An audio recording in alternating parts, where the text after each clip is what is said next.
Halo, selamat siang dan selamat datang di kesimpulan. Pada sesi belajar biologi molekuler hari ini, kita akan membahas tentang pembelahan sel. Rencananya materi ini akan aku bagi menjadi 3 video, yaitu yang pertama introduction, pembelahan mitosis, kemudian pembelahan meiosis. Nah, langsung aja yuk kita masuk ke intronya. Jadi, pembelahan sel adalah sebuah proses yang dilalui oleh sebuah sel untuk dapat membelah. Jika sel tersebut adalah sebuah sel dari unicellular organism atau organisme bersel tunggal, maka pembelahan sel artinya adalah reproduksi. Sedangkan untuk organisme multiselular, pembelahan sel bisa terjadi untuk tujuan pertumbuhan, regenerasi, dan juga reproduksi. Nah, ide besarnya kira-kira seperti itu ya. Sekarang kita masuk dulu ke yang namanya siklus sel.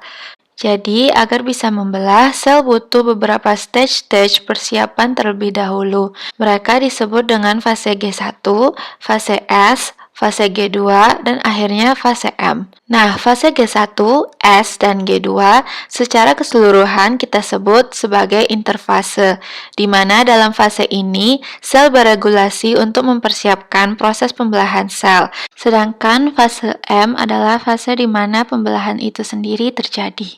Tapi untuk secara lebih detail, apa aja sih yang sebenarnya terjadi pada sebuah sel dalam setiap fase-fase tersebut?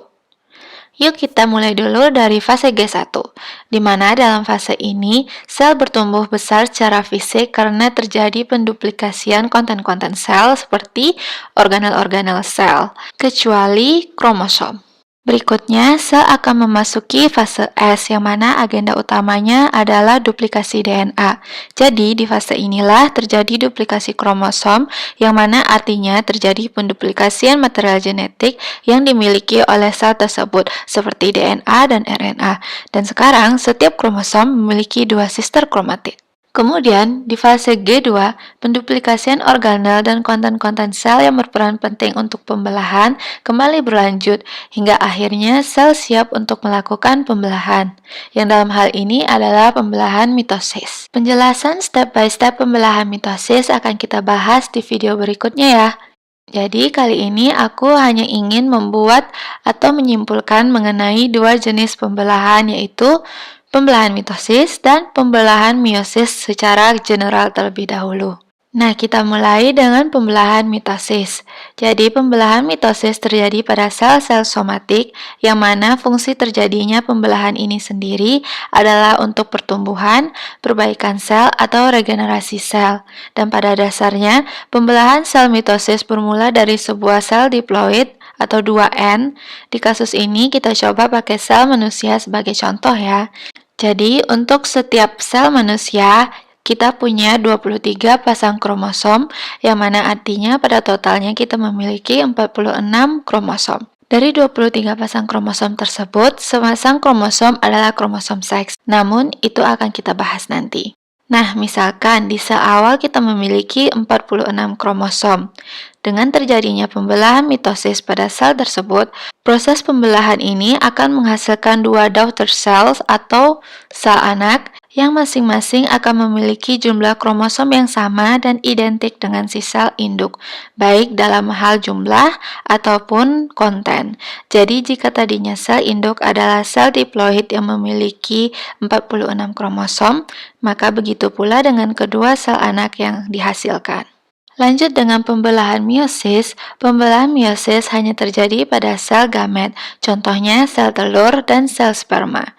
Hal utama yang membedakan meiosis dan mitosis adalah pada meiosis sel induk yang diploid melalui proses ini akan menghasilkan sel anakan yang haploid, yang mana masing-masing sel anak hanya akan memiliki satu set kromosom dan biasanya akan memiliki material genetik yang berbeda dengan induknya karena proses crossing over yang terjadi pada saat proses pembelahan, dan itu nanti akan memunculkan rekombinasi.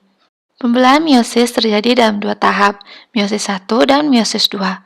Meiosis 1 adalah tahapan di mana 2 set kromosom dibagi menjadi 1 set kromosom pada masing-masing sel anakan, yang mana masing-masing dari sel anakan akan mengalami pembelahan yang lain, yaitu proses meiosis 2, yang mana pada dasarnya prosesnya sama dengan pembelahan mitosis. Konsep sama yang kita pakai di sini adalah berbeda dengan meiosis 1 yang tadinya dalam proses tersebut sel anakan akan memiliki setengah dari set kromosom si sel indukan. Pada meiosis kedua tidak ada pengurangan set kromosom, sehingga pada akhirnya akan ada 4 sel anakan haploid yang tidak identik dengan sel induk tadi.